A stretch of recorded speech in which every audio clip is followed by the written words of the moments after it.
Millionaire pretends to be a janitor to test his employees' reactions. Their responses are shocking, revealing hidden loyalties and secrets. Ethan Caldwell woke up to the golden rays of the sun streaming through his penthouse window, illuminating the sleek modern furniture that filled his luxurious home. He was a man who had everything: wealth, success, and a reputation that echoed through the tech industry. Yet, as he lay there, a heavy sense of loneliness settled in his chest. How could a man with so much feel so empty? He swung his legs over the side of the bed, the cool floor sending a shiver up his spine. What was missing? Was it the laughter of friends, the warmth of family, or perhaps it was the simple connections he had lost along the way? Ethan shook off the thoughts, determined to make a change. Today would be different. After a quick shower, he rummaged through a box in the back of his closet. There it was, a janitor's uniform, faded and wrinkled. He slipped it on, the fabric feeling strange against his skin. As he looked in the mirror, he barely recognized the man staring back at him. Who was he without the tailored suits and polished shoes? With a deep breath, Ethan stepped out of his apartment and made his way to the office. The bustling streets of New York City buzzed with life, but he felt like a ghost moving among the living. What would it be like to go unnoticed? To see his company through the eyes of someone else? When he arrived at his own building, he felt a rush of adrenaline mixed with anxiety. He pushed through the doors, his heart racing. The lobby was filled with the sounds of chatter and footsteps, but no one noticed the man in the janitor's uniform. Ethan was invisible. He grabbed a mop and began his duties, moving through the hallways where his employees worked.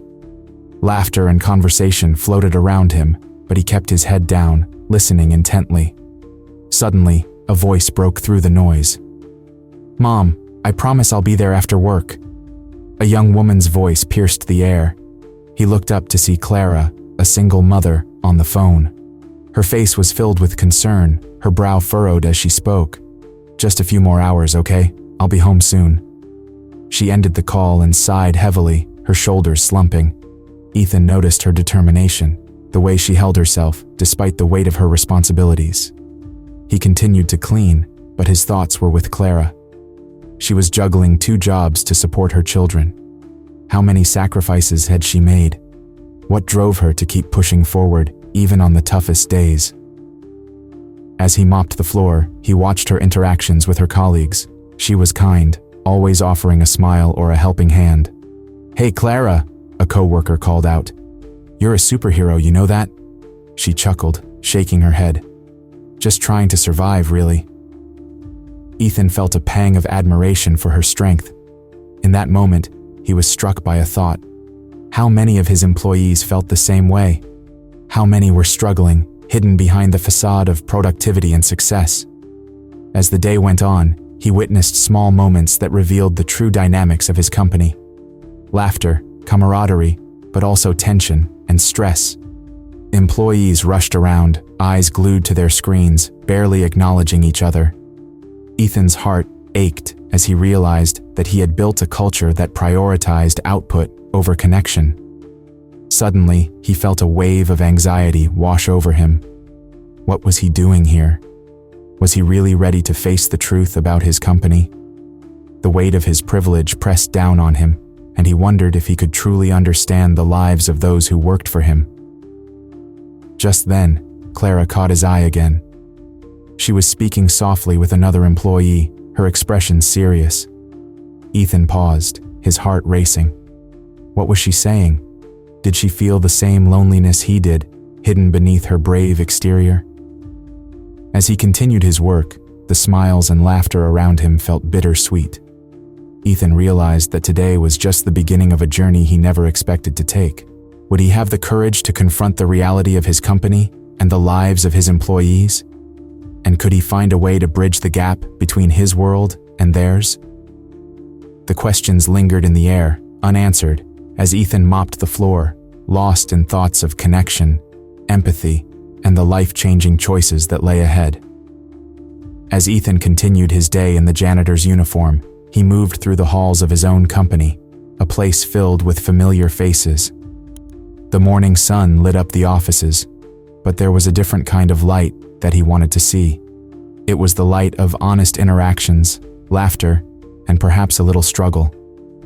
As he pushed the cart filled with cleaning supplies, he watched the employees as they went about their tasks. In one corner, a group of staff members gathered around a table, their voices mingling with laughter. Ethan leaned closer, straining to hear snippets of their conversation. "Did you see the presentation last week?" a young woman said, her eyes sparkling with excitement.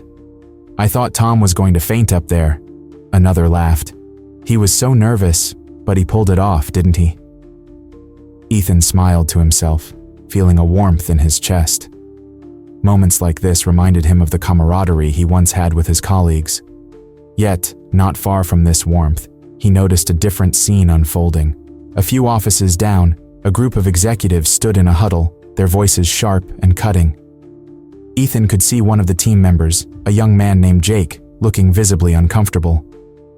"Can you believe what Jake did in that meeting?" one executive sneered. "He really messed everything up. I thought we hired someone competent." Ethan felt a knot tightening in his stomach. He had always believed in a supportive workplace, yet here was evidence of the opposite. He wanted to step in, to say something, but he held back, unsure of his place. As he cleaned the floors, he noticed Marcus, a young employee known for his ambition. Marcus was pacing back and forth, his phone glued to his ear. "Yeah, I'll get it done by the end of the day," Marcus said, his tone firm. "I can handle it. Just trust me." Ethan watched him, intrigued. Marcus was the kind of employee who always seemed to be chasing something, but there was an edge to him that Ethan hadn't noticed before. When Marcus ended the call, he noticed Ethan's presence. "Hey man, you need help with that?" he asked, pointing to the pile of papers Ethan was organizing. Ethan hesitated, but then nodded. "Just trying to keep things tidy. Thanks for offering." Marcus knelt down beside him, helping to sort through the papers. "You know, I've been here a year, and I'm ready for a promotion. I want to show everyone what I can do," he said, his voice filled with determination. Ethan nodded, recognizing the ambition in Marcus. "That's great. Just make sure you don't lose sight of what's important. It's not all about climbing the ladder." Marcus looked up, surprised. "What do you mean?" "I mean," Ethan replied, "sometimes it's about the people around you. You need to lift others as you climb." Marcus paused, considering Ethan's words. "I guess that makes sense. It can be tough, though. Everyone is out for themselves here." Ethan frowned at this reality. The contrast between Marcus's ambition and Clara's struggles was stark. Clara, with her 2 jobs and children to care for, represented a different kind of fight, one that didn't always align with corporate success. As Ethan continued his rounds, he stumbled upon Clara in the break room. She was pouring herself a cup of coffee, her hands shaking slightly as she struggled to keep it together. "Hey Clara," Ethan said softly, stepping closer. "How's everything going?" "Oh, just busy as usual," she replied, forcing a smile that didn't quite reach her eyes. "You know how it is. Just trying to make ends meet." Ethan wanted to comfort her, to remind her that she was not alone. "If you ever need anything, don't hesitate to ask. We're all in this together." "Thank you, that means a lot," Clara said, her voice barely above a whisper. "Sometimes it feels like I'm just running on empty." Ethan's heart ached for her. He could see the weight of her struggles, the exhaustion etched on her face. It was a reminder of the real challenges that many employees faced, challenges that often went unnoticed in the corporate hustle. As he cleaned, Ethan felt a swirl of emotions. There was a mix of outrage and empathy within him as he observed the interactions. He wanted to create an environment where kindness thrived, where employees could feel valued and supported. But how could he do that when he was just an invisible janitor? The day continued, and with each interaction, Ethan's resolve grew stronger.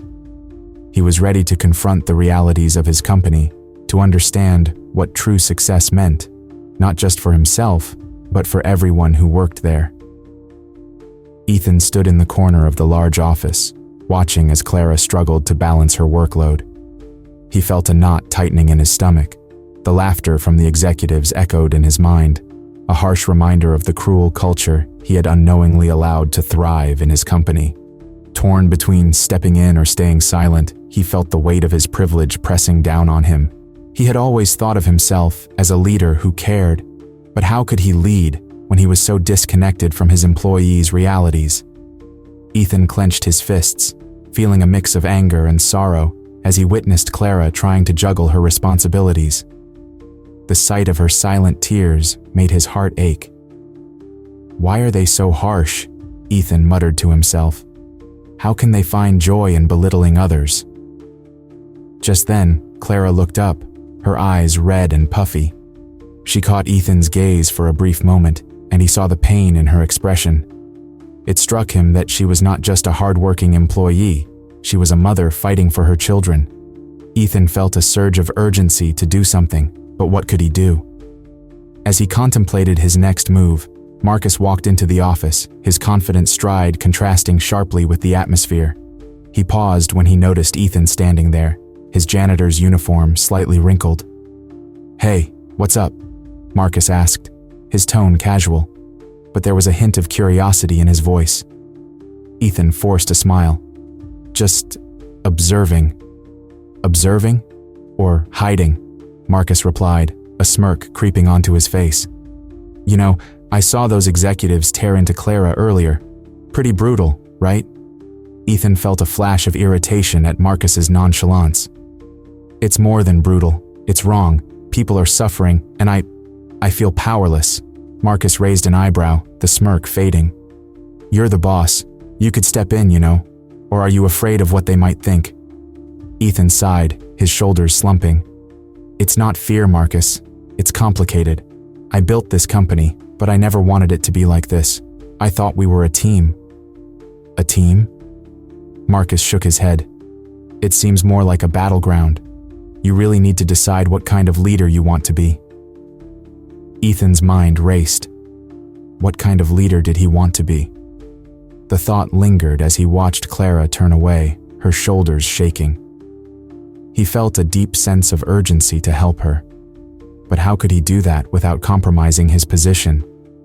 Just then, Clara's voice broke through his thoughts. "I can handle this," she said quietly, though her voice trembled. "I just need a little more time." Ethan's heart sank. He could see the weight of her burdens, and he knew that her strength was being tested to its limits. "Clara," he said softly, stepping closer, "you shouldn't have to do this alone." Clara looked at him, her expression a mix of gratitude and disbelief. "But you're the boss. You have so much on your plate already." "I may be the boss, but that doesn't mean I don't care," he replied, his voice steady. "I see you. I see how hard you work, and I want to help." She hesitated, uncertainty flickering in her eyes. "Help? How can you help when you're up there in your office, making decisions?" Ethan felt a rush of frustration. "Because I want to change that.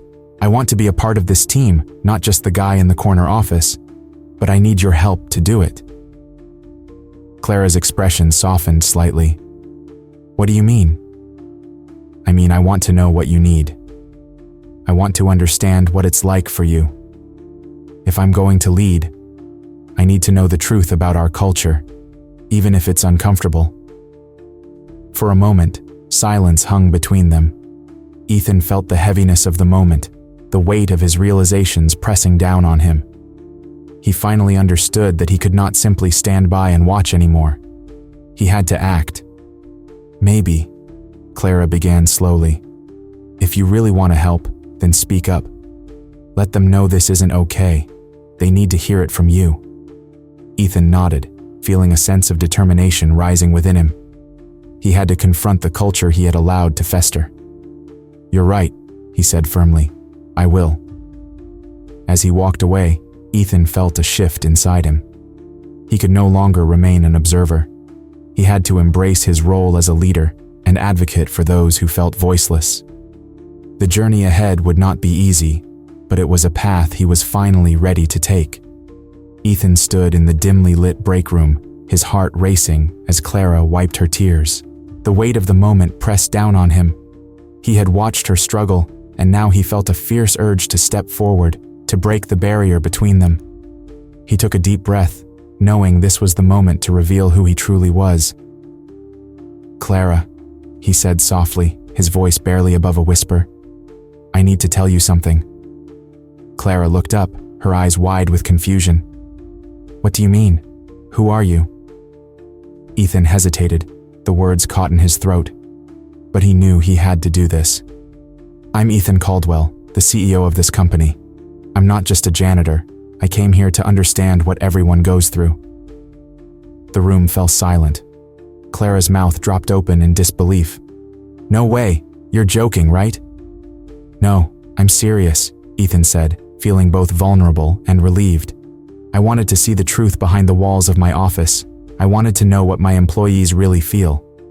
Clara shook her head, still processing the revelation. "But why? You're a billionaire. You could just sit in your office and make decisions without ever seeing us." Ethan stepped closer, lowering his voice. "Because I realized that I was missing something important. I've seen how hard you work, how kind you are, and I wanted to connect with you all on a real level." As the shock began to fade, other employees started to gather, drawn by the unusual scene unfolding. Marcus, who had been watching from the doorway, spoke up. "Wait, so you've been cleaning the offices? That's insane." Ethan nodded. "Yes, I wanted to know what life was like for everyone here, not just from my comfortable chair." The tension in the room shifted. Clara's expression softened, and she took a step closer. "I can't believe it.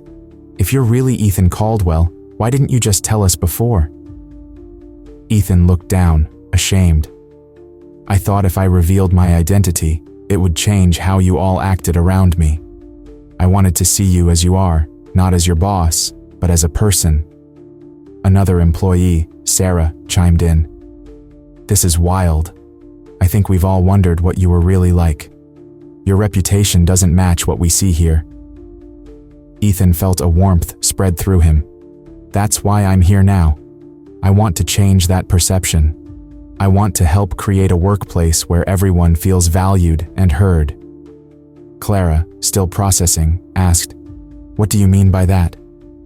Ethan straightened his back, feeling a surge of determination. "I propose we make immediate changes to our company policies.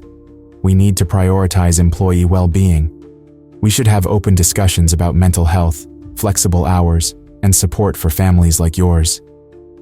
The room buzzed with murmurs of surprise and curiosity. Marcus raised his hand, his voice steady. "I'm on board with that. We need to do better. I've seen how hard everyone here works, and we deserve more." Ethan smiled, feeling the energy shift in the room. "Together, we can create a culture of compassion. Let's start discussing what everyone needs to feel supported." Clara nodded, a spark of hope in her eyes. "I would love that. It would make a huge difference for me and my kids." As the employees began to exchange ideas and experiences, Ethan felt a sense of relief wash over him. He had taken the first step towards rebuilding trust. "I never knew this," Clara said, her voice full of emotion. "I never thought our boss would care about us like this." Ethan looked around at the group, his heart swelling with pride. "I do care. I want to be a leader who listens and understands. I want to change how we work together." The atmosphere transformed from one of fear and hierarchy into one of openness and compassion. Conversations flowed, ideas blossomed, and laughter filled the air.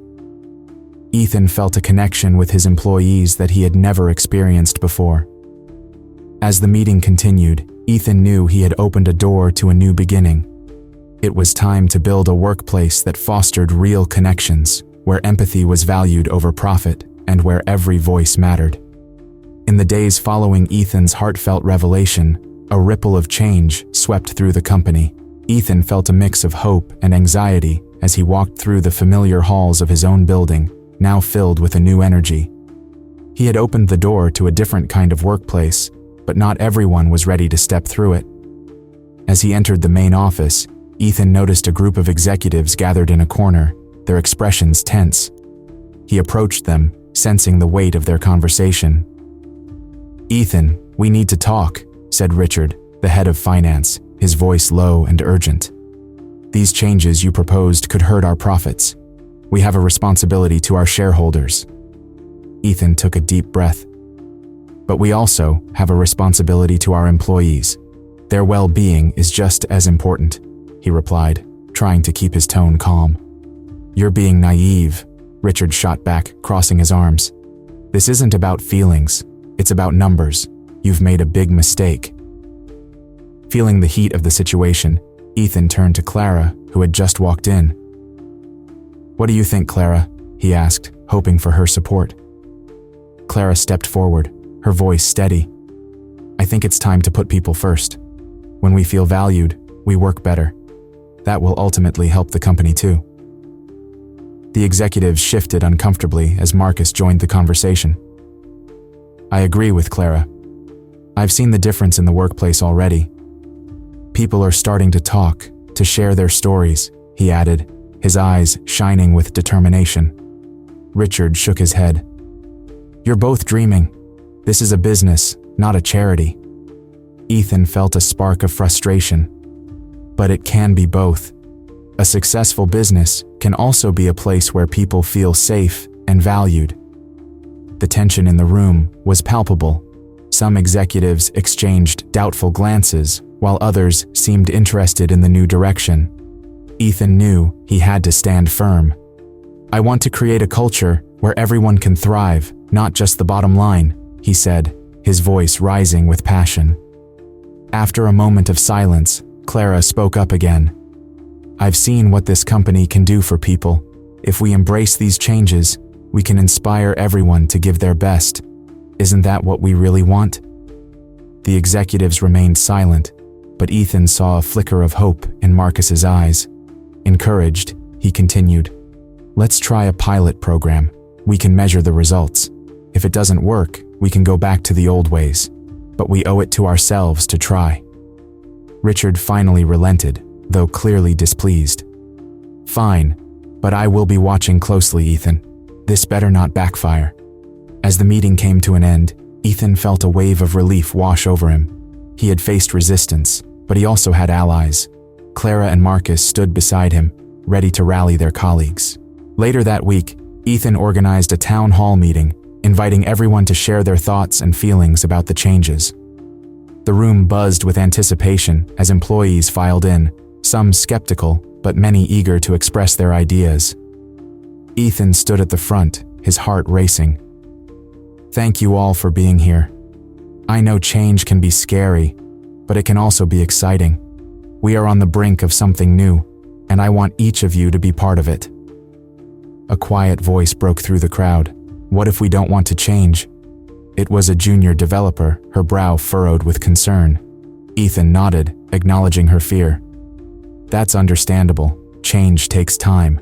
But together, we can create a workplace that respects everyone's needs. I need your input to make it work." Slowly, hands began to rise around the room. Employees started sharing their stories, their hopes, and their fears. As they spoke, Ethan felt the walls of fear and doubt begin to crumble. This was the beginning of a new culture, one built on understanding and collaboration. As the meeting continued, Ethan realized that the first signs of transformation were indeed emerging. The laughter and chatter filled the air, signaling a shift toward a more compassionate workplace. He knew it would not be easy, but he felt inspired by the connections forming among his employees. Later that night, Ethan sat at his desk, reflecting on the day. He felt a renewed sense of purpose. Despite the challenges ahead, he was determined to champion the needs of his employees, knowing that together they could build a better future. The sun shone brightly over the sprawling campus of Ethan Caldwell's tech company, a stark contrast to the shadows that once loomed over it. Change had come, and with it, a renewed sense of purpose among the employees. As Ethan walked through the halls, he felt a warmth in his heart, a feeling he had long missed in his life. The laughter of employees echoed off the walls, replacing the once tense silence that had dominated the atmosphere. Ethan entered the conference room, where a colorful banner read, "Together, we thrive." The room was filled with employees chatting excitedly about the upcoming company-wide retreat. Clara stood by the window, her face glowing with joy. She turned to Ethan and smiled. "I can't believe how far we've come in such a short time. It feels like a completely different place now." Ethan nodded, appreciating her enthusiasm. "It's all thanks to you and the team's hard work.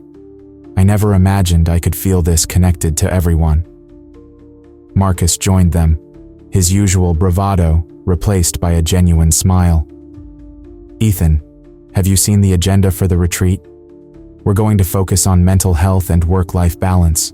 It's everything we talked about and more." "Yes," Ethan replied, his voice steady. "I want everyone to feel valued, not just as employees but as people. We all have lives outside of work." Clara chimed in. "It's so important. People are happier and more productive when they feel supported. I see it in my kids every day."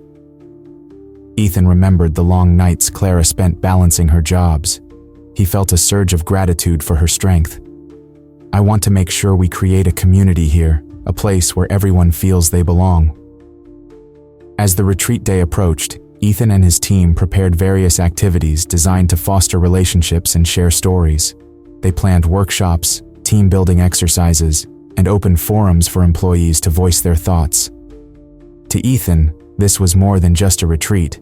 It was a chance to solidify the new culture they had started building. On the day of the retreat, the atmosphere was electric. Employees arrived with a sense of excitement, eager to participate in the day's events. Ethan stood at the front of the gathering, his heart racing with anticipation. He cleared his throat and began to speak. "Welcome, everyone. Today is not just about our company, but about each of you. We have overcome so much together, and I am proud of the changes we have made. Let's celebrate our achievements and continue to grow as a team." As Ethan spoke, he noticed the faces in the crowd. They were engaged, nodding in agreement, sharing smiles and glances of understanding. He felt a sense of belonging that had eluded him for years. After his speech, the team split into smaller groups for activities. Clara facilitated a workshop on work-life balance, while Marcus led a session on mental health awareness. Ethan moved from group to group, listening and learning from his employees. He found himself in a circle discussing community engagement, where employees shared their passions and ideas for giving back. One employee, Jessica, spoke up, "I think we should start a volunteering program. Many of us want to help, but we need a way to organize it." Ethan felt a spark of inspiration. "That's a great idea, Jessica. Let's make it happen. We can set up a committee to plan our community efforts." As the day unfolded, Ethan witnessed the transformation of his company firsthand. Employees shared personal stories, laughed together, and formed bonds that went beyond their professional roles. They were no longer just colleagues, they were a family. Later that evening, as the sun began to set, Ethan stood outside, taking in the beauty of the moment. Clara joined him, her eyes reflecting the colors of the sunset. "You did this, Ethan. You changed everything." Ethan shook his head, humbled. "No, we did this together. I've learned that true success isn't about profits or status. It's about the impact we have on each other's lives." Clara smiled, a look of understanding passing between them. "You found your purpose, haven't you?" Ethan nodded, feeling a sense of peace wash over him. "Yes, and I won't let it go. This is just the beginning."